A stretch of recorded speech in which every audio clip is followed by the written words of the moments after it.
Dag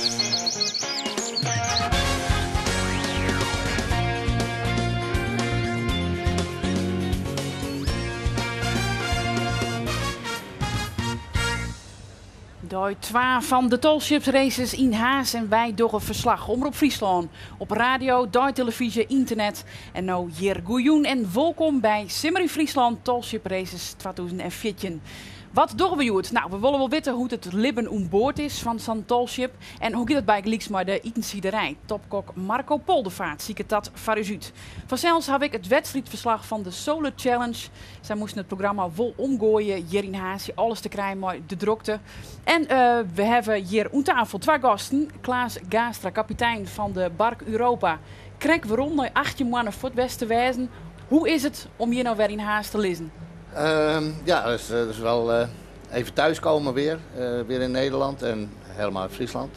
En, we waren hier 3 jaar geleden. Toen Harlingen net bedacht dat ze dit evenement wilden hebben. En dan is het heel leuk dat we hier dan ook kunnen zijn. Ja, nou is het echt. Nou gebeurt het al hier. Ja. En Jelly Corbet van Snits, welkom. Ambtenaar in het gewone leven, maar ik kwartiermaster op de Eendracht. Wat doe je dan precies? Ik had een leerling over een wacht on boord. Dus morgen komen de trainees on boord. En zal ik ze vertellen wat ze doen tijdens zijn reis. Oké. Ja. Nou, heb je het er nog uitgebreid over hoe dat libben on boord nou is. Want wat ik on boord is, en volgens mij is het hier vlakbij mij, is Simone Scheffer.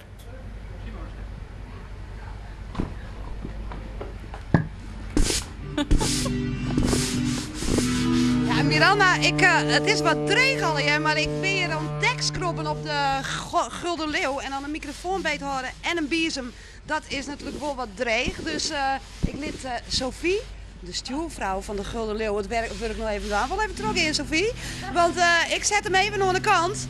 Dekscrobben, dat jet bij het werk op een tallship vanzelfs, Sophie. Dat is een van de werkzaamheden op een tallship, hè? Ja, dekscrobben. Ja. Dekscrubbing en alles schoonmaken, dat is alles van een van de little jobs we doen hier aan boord met de trainees. En we hebben altijd veel te doen met zeilen en klimmen en alles. Klimmen. Ja, Want klimmen. ik hou persoonlijk niet zo van schoonmaken en huishouden en dekscrobben. Maar ik hou wel van klimmen. Denk ik. Ja, dat is echt... Kunnen wij klimmen? We kunnen klimmen. We kunnen. En, maar ja, we zijn in 60 trainees hier aan boord. So, we doen van alles, altijd. En ook als we zijn van de dek of van de stuurhuis. Dan van alles tot boven tot beneden. We doen in alles. Maar ik wil graag met jou klimmen. Zullen we dat zo doen? Ja, hier. We zullen. Oké. Klimmen hier. Ja. Dat doen we. Zo, Miranda, ik kom dadelijk weer om. Want ik leeuw dat er van alles gebeuren moet voordat ik de mast in kin. Zij moest klimmen in de mast. Uit welk veske komt dat ik alweer? Oh jee, dan moet ik heel diep nadenken hoe het antwoord op die vraag. Nou, weet je hiermet? Uit welk veske dat komt? Klaas. Ja, nou, het is wel. Ja, zeker weer Ik ben niet zo goed in liedjes. Daar heb ik in elk geval een heel soort muziek bij wie. En dat wie ik fantastisch. Ik kwam je niet skrek al je nog voorbij. Dat wie de Crew Parade en daar wie Simone Scheffer jeder op het dag bij.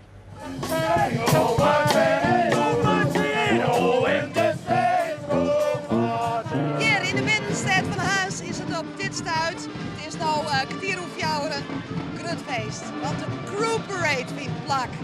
Het is een fantastisch gezicht om al die bemanningen, de ene nonchalant in de kleren, de oren strak in uniform, hier de stad erin te zijn. Het publiek geniet het er super van. Ik zal eens even zelf ook dadelijk maar weer praten kind.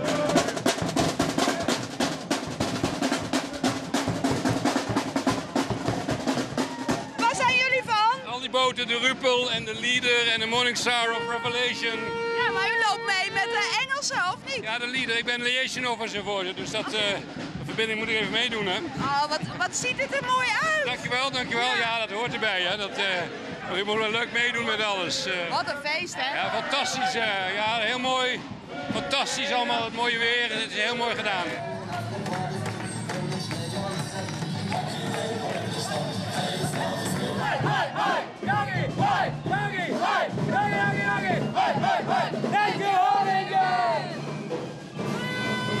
Nou ja, kijk hier nonchalantere pakken. Deze man, dat binnen de echte strakke pakken van de Kroetsenstern. En ik denk, we gaan er even achterom, hè? Achter de kapitein. Om even te jaren wat hij er nou van vindt. So, you are the captains of the Kroetsenstern. He is the captain. No. What are you? Cadet Oh, supervisor. ik zal even zien wat hij zei. We are cadet supervisor. What are you? Cadet supervisor. Supervisor. Yes. They are the most beautiful men in those suits. Oh, hij verstiet me net. Nou ja, ik zei gewoon, you are so beautiful. Мы сами сомневались, что Kroetsenstern the best. Kroetsenstern is de best, zei hij. Nou, qua klein kunnen we zeggen, is het in die zaak. You have to go on.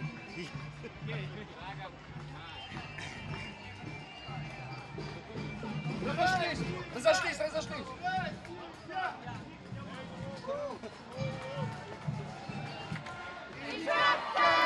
Oh, you're looking very beautiful. You too. Oh, But, thank you. But why are you in clothes like this? Because it's parade time and we have to party all the time. Hey, lots of fun.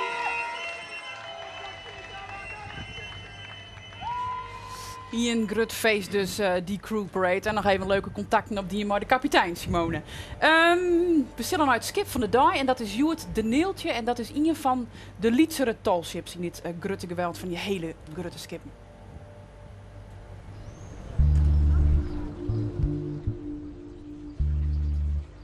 We zijn aan boord op de Neeltje.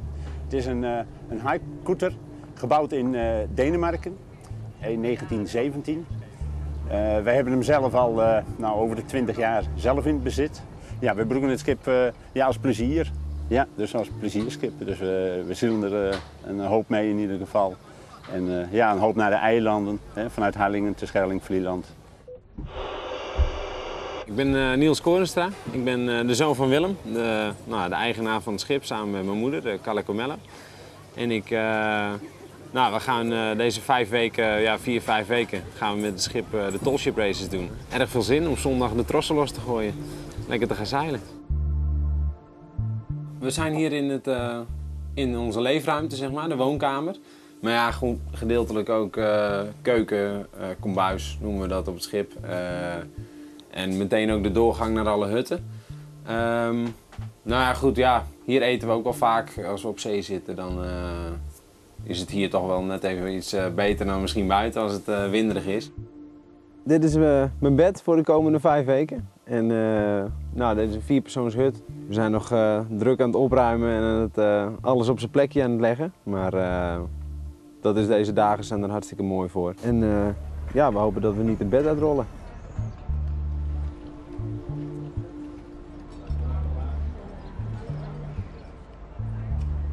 Een visserschip, gebouwd in Frederikstad, 1917. Hij is toen als visserschip in Esbjerg gaan vissen.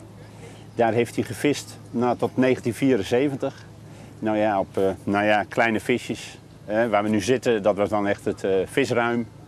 Er was een oude motor stond erin toen we hem kochten. Een oude Hoendestedt, 1 cilinder. Maar nu staat er een moderne 6-cilinder motor in. We zijn hier op het centrale punt van het schip, zeg maar.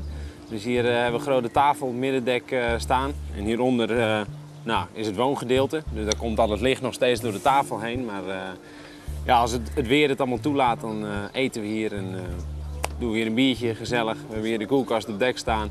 Ja, een beetje het centrale punt naast het stuurwiel wat we achter hebben natuurlijk.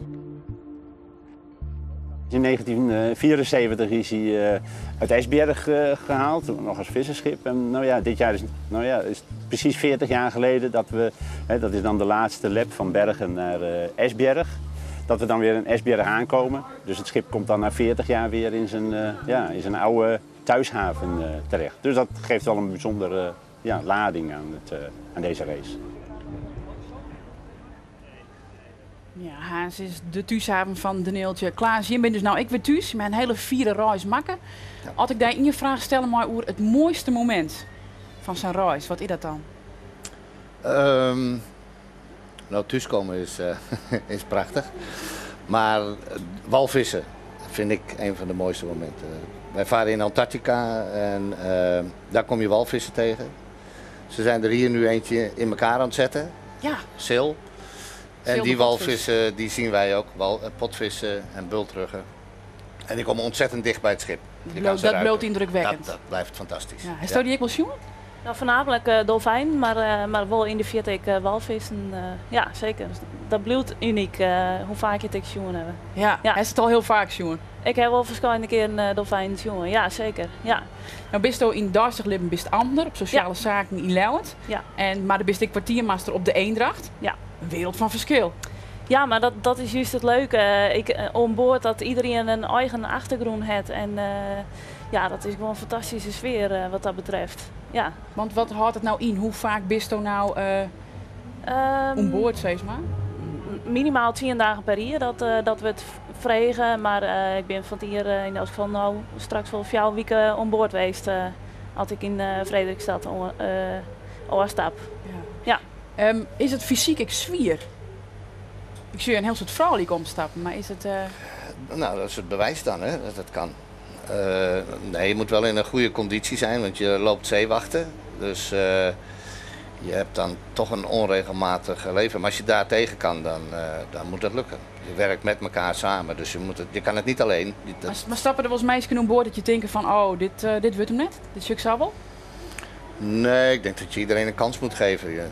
De eerste indruk is niet altijd de beste indruk, maar mensen moeten er ook in groeien natuurlijk. Ja. Dat zie je dan ik, dat mensen zich echt daarin ontwikkelen. Wie dat verdijk zijn? Het leuke is dat iedereen wel zijn eigen taken krijgt op een gegeven moment. Binnen zo'n wacht ik. Van, die iemand die kan misschien net fysiek datgene dat hij om een touw loeken kan en dat soort dingen. Dat vindt sympaat aan maar die zit wel heerlijk achter het roer en iedereen heeft wel zijn eigen taken. Dan, leuk. Ja. Aanst meer de roer. We zullen eerst nog eventjes zien naar de Solar Challenge. Want die hier je joert in Haas maar liefst 2 wedstrijdelementen. Dit de ene laatste dag, morgen is de finish. En ze moesten het programma wel omgooien. Die al wat oors is oors. De zin skient volop. We binnen op camping De Zeehoeve in Haas. Er is tophoelis van de organisatie, want de wedstrijd in het centrum van de stad kan net teruggaan. Op het laatste stuit wordt de route verlaagd. We zijn natuurlijk hier samen met de Tallship Races 2 grote evenementen tegelijkertijd. En dan moeten we even kijken wat kan en wel, wat kan dan niet veilig. En we hebben daarom besloten de route van de Endurance een stukje zuidelijk ten Hardelingen neer te leggen nu. Dat we meer de kans hebben om echt gewoon stevig te racen. Het gaat om een endurance. Deze route van Haas naar Kimswerd wordt 2 uren bevinden. Het team met de langste afstand wint. Ga je de hele endurance zo doen? Ja, als ik het niet doe, dan gaan we gewoon in een duwen. Eva Mendes, Gringo Costa Chorizo, Santa Maria Tex-Mex, Shakira Nacho Salsa, Sombrero Gato Negro, Mojito. De koprenners van het Private Energy Team bleven achter op de camping. Ze doen net mee om deze endurance. Dit is voor ons net dat wij journalisten kennen op energie die we heel kennen. Nee, we varen alleen maar behouden. Want ik weet zeker dat met dit waar, met deze zinnen, ja, ik heb wel continu vol gas. Maar dat doe je net omwille van de veiligheid. Nou ja, en dan 12 uur hinder in de sleer. Nee, dat doen we net.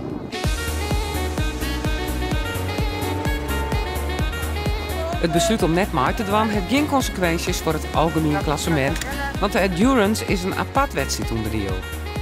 Dan nou naar de sola's die het Wolde Street omgaan.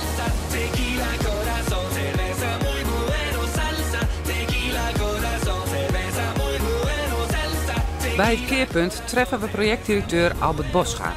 Hij is tevreden met het verring van de etappe. Het is het spel met de reglementen. Dit is een endurance, het is een aparte wedstrijd. Het telt net mooi voor het klassement en dan kun je keuzes maken. En het valt mij mooi dat toch nog Saffelboorten dit wil willen. En dat vind ik hartstikke mooi, want dat blijkt dat die mensen willen gewoon graag varen. Maar de bin erbij die ging van het klassement en die zei van nou dit doe ik net.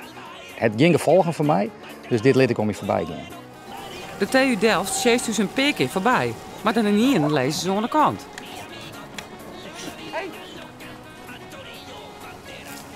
Wetter in de boord, oorzaak onbekend.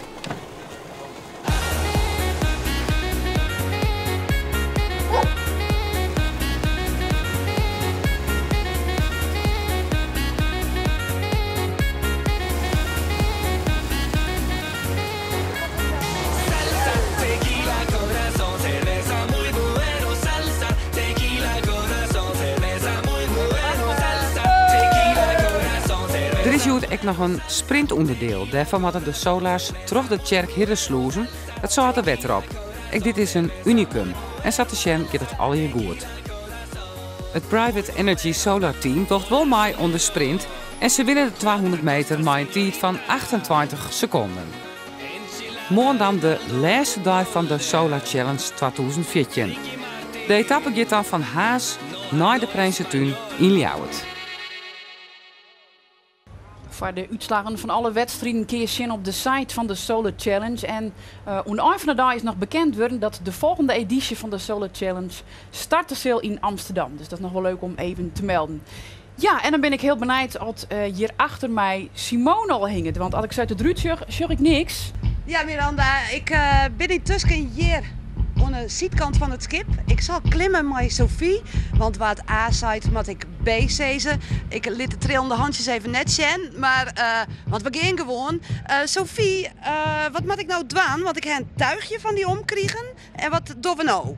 Ja, je moet altijd hier aan de zwarte lijnen, hold yourself, and always climb here on those red lines, okay? Always step here, climbing here. And it's always very important for safety that you have nothing in your pockets, your shoes gemaakt, and all the cameras, microphones, everything has to be lashed, so vastgemaakt. En dan je kunt klimmen. Nou, daar gaan we. Ja, we gaan. Maar ik heb wel een tuigje om, maar hoe zet ik mezelf vast? Welke tuigje? Nou, of moet ik me hiermee klikken? Oh ja, deze. Was je bijna vergeten, hè? Ja. Met deze, very important. Always click on the side. And this makes you fast on the ship. Oké, we gaan. When you stop, you go. Ik doe de microfoon, Miranda. Doe ik erin. En dan moet ik op jou wachten, hè? Hop. Samen. Alles goed? Ja, alles goed, maar hij is daar nou nog vast. Ja, dan je moet die nog vastmaken. Oh, shit. Tik it off. Ja, en nou? Then you take again. Ja. Yes? Ja.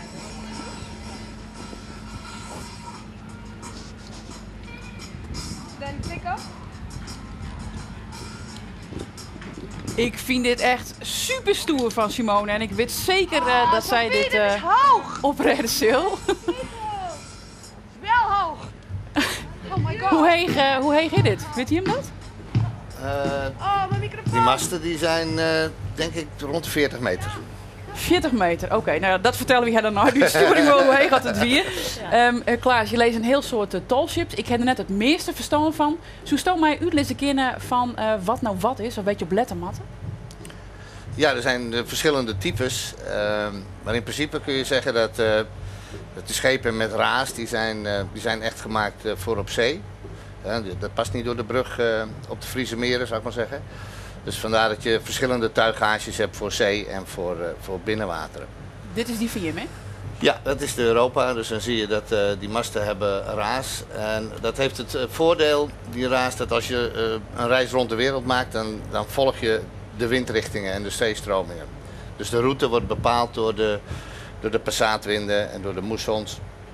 En dan vaar je dus redelijk vaak met een ruime of voor de wind. En dan werken die raas fantastisch. En dit? Dit is de Wilde Swan en dat is dan een schoener getuigd schip. Dus dat is meer om te kunnen op de Noordzee bijvoorbeeld langs de kust en oversteken en weer terug. Tegen de wind in, laveren, kruisen, hoe je het noemen wil. Dus dat is een tuigage die meer overeenkomt zoals je ze op de binnenwateren ook ziet. Wat wij hier vaker sjuggen in Friesland, hè? Ja. En dan is het de enige wat je nog hierbij ziet, is dat er toch nog een vierkant zeiltje zit wat gebruikt wordt vooral met ruime winden. Dus die een bobbin. soort, een topzeil. En dat werkt als een soort spinnaker bij kleine bootjes. Dus en dan hebben we hier de stad Amsterdam. En dat is eigenlijk nog een stapje verder terug als de Europa. De Europa heeft de achterste mast langscheeps getuigd, dus daar zit er geen raas aan. En dan heet zo'n schip een bark. Ja? En bijvoorbeeld de Cruisenstern is een bark en de Europa is een bark. En als alle masten raas hebben, dan heet het een vol schip. En daar zit meer werk aan, dan moet je een grotere bemanning hebben. Dus op een gegeven moment in de geschiedenis werd die laatste mast langscheeps getuigd, want dat bemanning werd duurder. besparen personeel. Besparen op het personeel. Ja. Nou, laten we even zien hoe het mooi zijn eigen personeelslid Simone Scheffer is. Even tussencontrole. Ja, ik denk dat ze heel wijs is. En ze krijgt even wat hulp van Sophie. God, ik maak je maar live sportverslag van Dwaan ook. Nou, ze heeft nog wel een eindje te gaan, zeg ik wel. Sophie heeft de microfoon. Hi for my feelings.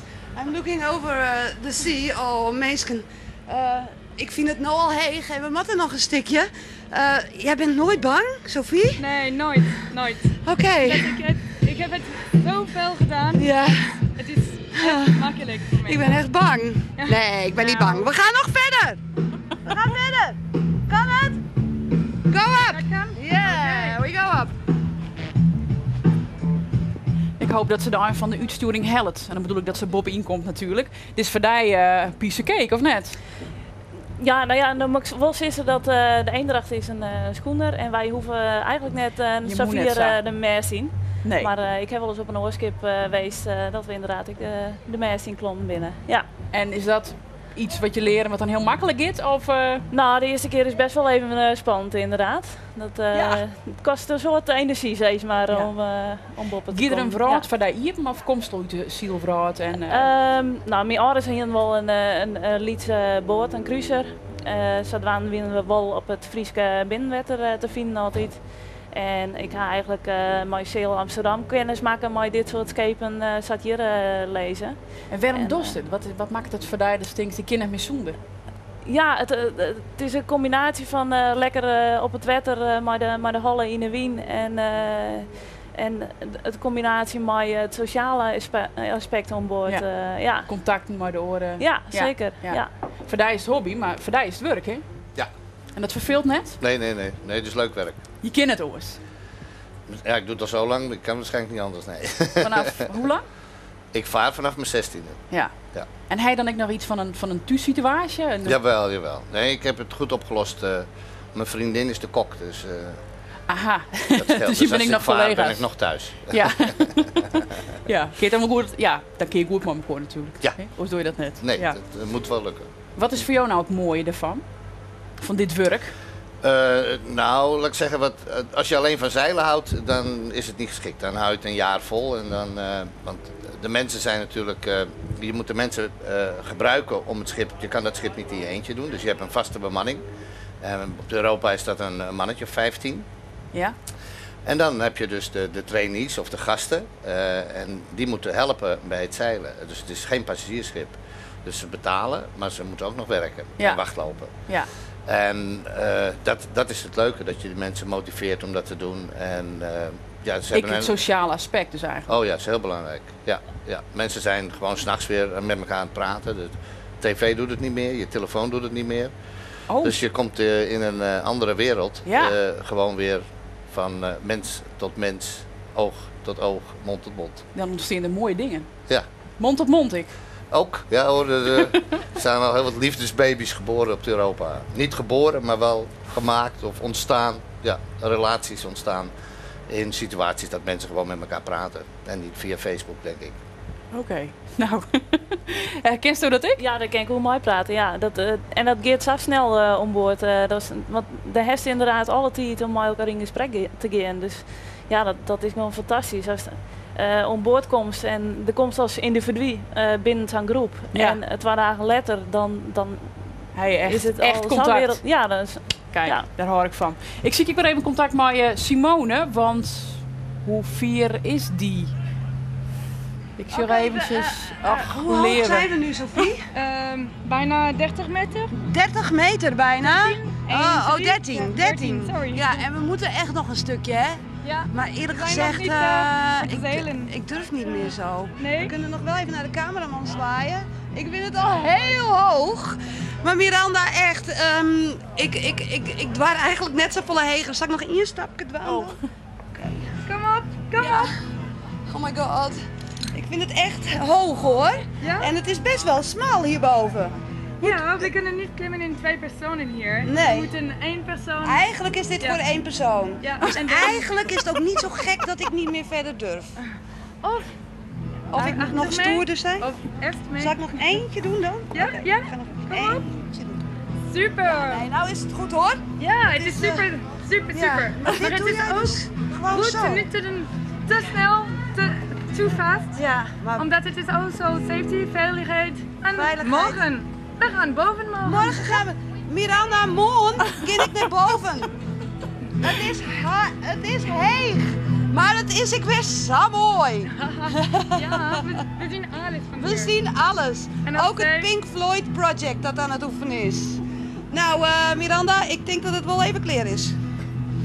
Oké, nou dan mooist gerust naar onderen komen. Ik ken nou die zwaaien, ja, dat zit ze net meer heel stadig. Hoe gaat ze nou verder naar onder? Weet je al uit welk nummer dat vestje nou kwam? Volgens mij was het, dat was laatst een meisje Loos. Aha, nou. Die wou gaan varen. Ik hoop dat ze weer veilig naar onderloodst wordt. Ja, de bemanning die zit dagen en dagen op zee. En dan is het heerlijk als zien haas binnen dat ze even een uitjertje kennen. Want er is van alles te doen. En dan kun ik zomaar Sil de potvisie chinkom.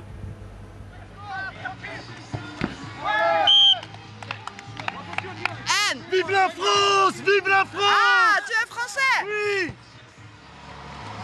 Hello. So, where are you from? I'm from Russia. We sail sea on Krusenstern.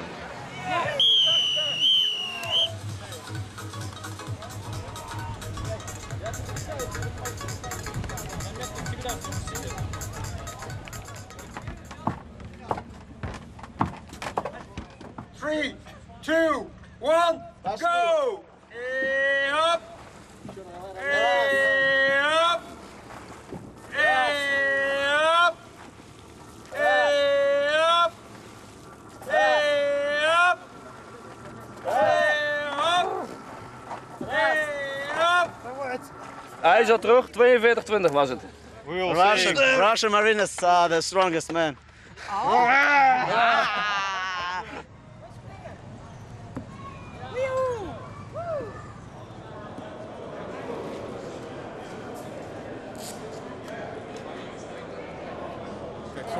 Wanneer is hij klaar? Zondag is de bedoeling, dan laat ze hem hier, dan gaan we weer weg. Ja. En dan blijft hij hier hangen? Ja, hij blijft hier voorlopig hangen en hij wordt dan onderdeel van het nieuw te maken Nova Zembla Experience. Ja, Sil de potvis die bloot dus in haas.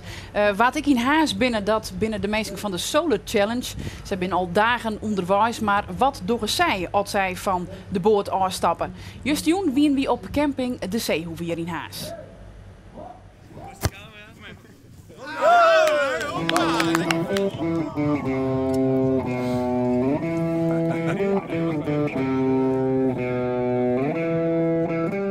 Het Solar Kampement is Delstrutsen in Haas.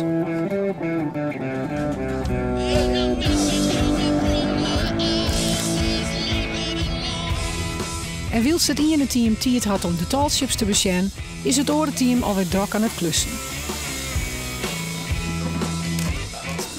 Hoe gaat hij met de boot? Goed, we gaan nog iets testen. Oh, sorry. Was er iets stuk? Nee, maar ja, we hebben eigenlijk niet veel tijd gehad om te testen en dat zou nog getest moeten worden. Dat had je eigenlijk wat eerder moeten doen. Ja, maar we hebben niet veel tijd gehad. Ik denk dat we, hoe lang hebben we getest voordat we naar hier kwamen? 2 dagen of zo. Maar is het echt elke avond klussen aan die boot? Ja, voor de elektronische kant helaas wel. Mechanische kant gelukkig, minder. Maar het wordt steeds beter. Tegen die tijd dat de Solar Race voorbij is, dan hebben jullie hem helemaal onder controle. Het liefst ervoor, maar dat is wel de bedoeling, ja. Ja.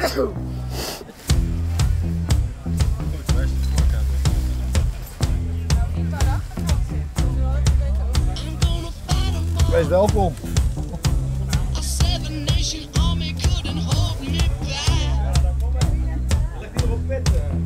Dit ziet er lekker Knus uit. Spartaans uit. Ja, dat valt wel mee hoor.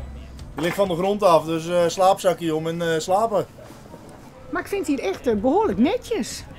Ja, we zijn net opgezet, dus Hoe ziet het hier morgen vroeg uit? dat weet ik nog niet. Dat ligt eraan hoe laat ze vannacht terugkomen, dus kamperen op zijn best. Je steekt 's nachts een klein beetje uit? Ja, ja dat klopt. Hij gaat, de tent gaat net niet dicht. Maar dat is geen probleem hoor. En deze is ook zo prominent. Is dit het internetcafé? Ja, niet helemaal. Bijna wel. Wat zijn jullie aan het doen? Laatste software fixes zijn we aan het doen voor de boot.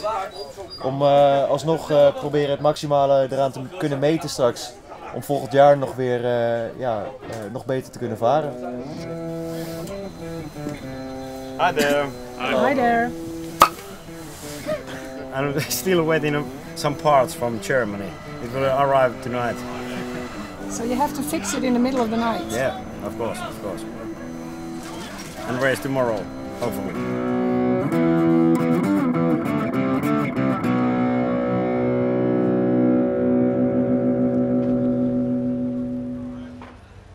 Eten onderwijs is ik altijd belangrijk. Goed eten, zo mijn tante altijd dat je voort binnen. Nou, in dit geval weet ik, de liefde gaat door de maag. Ja.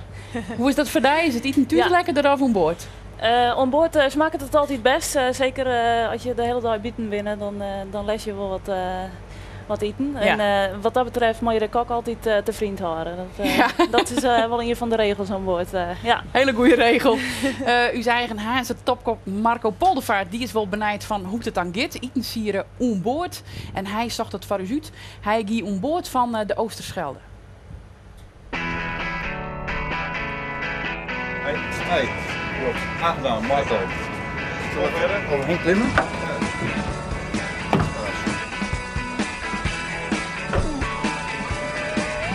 Ja, dit is het.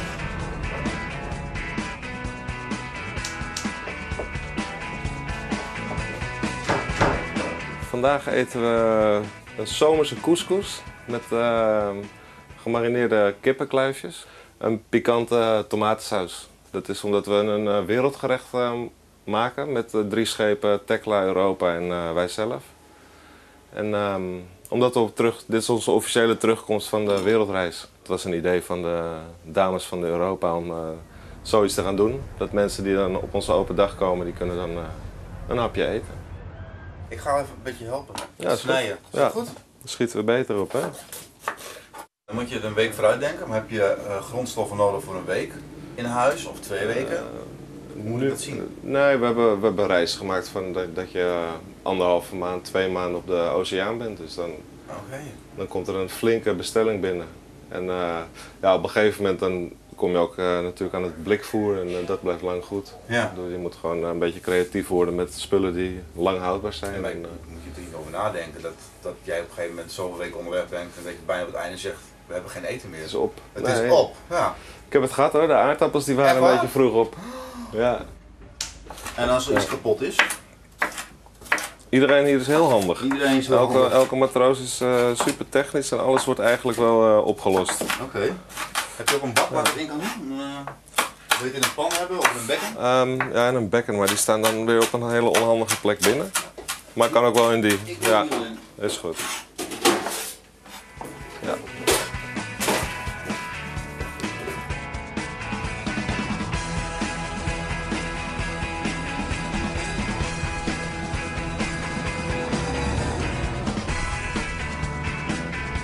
Mensen denken ook altijd dat je heel veel van de wereld ziet, wat eigenlijk ook wel zo is op de kaart, zeg maar. Ja. Maar als wij aankomen in een haven, dan loop ik naar de supermarkt en weer terug. En dat is het vaak ook wel. Hè?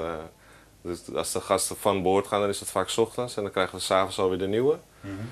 Dus je bent gewoon eigenlijk altijd bezig. We liggen nu stil. Ik kan me ook voorstellen als je op de oceaan bent, dat er momenten staan dat je eigenlijk een beetje zo heen en weer langs je wegtafel staat. Ja, dat is je gewoon geen natuurlijk. Ik heb gehad op de Cape Horn reis, dan ga je een paar weken ga je zo. soms van 30 naar 25 heb ik 1 keer gezien. En ik heb hier met een collega van me, heb ik door het kombuis op onze knieën zijn we door het eten gegaan, zeg maar. Want de oven die sprong open. Uit het niets, er zit nu ook een hendeltje op. Ja. Maar, of uit het niets, maar god, die bakker die had er net een beetje aanloop en toen 2 keer een grote golf en alles op de vloer. Kwart voor etenstijd. Oh, drama. Ja. Ja. Nee, ik heb er heel veel respect voor eigenlijk, wat hier gebeurt. Ja. En Job, wat denk je? Mag Marco een keer mee? Ja, dat lijkt me hartstikke leuk. Sowieso met z'n tweeën in het kombuis is al een stuk gezelliger en het werkt prettiger. En als het serieus is, dan kunnen we ook eens kijken wat we kunnen doen. Ja, dat beter. Ja. Hartstikke serieus. Ja, Dus, leuk. Dat gaan we doen. Nou, top.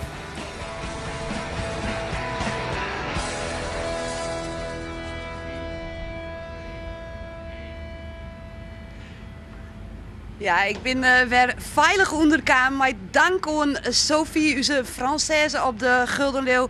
Hartstikke bedankt, Sophie. Ja, vond je dat ik het goed deed? Ja, het was echt super mooi en goed gedaan. En dankjewel. En ik wens jou een hele fijne reis op de Gulden Leeuw.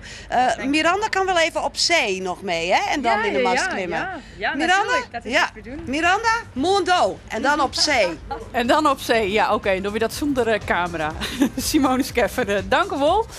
Jim, bedankt. Nog één vraag, wat game Joen van? We hebben nog even hier op de skip straks. En daarna ga ik lekker op bed, dacht ik. Want ik heb vannacht nog wacht om 4 uur. Dus, en je krijgt nog je gasten, dus ja. Die komen eruit, zoek ze. Bedankt voor je komst. Dus bedankt voor het zien. Morgen blijft druk weer de hele dag Omroep Friesland. En had je nog leuke foto's, hè, stuur ze op en download die Omroepcam. Want dit is het resultaat. En dan worden we natuurlijk volle meer van zien. Dit wie het en morgen bij wij de werk. Gezellig, Joen. Hoi.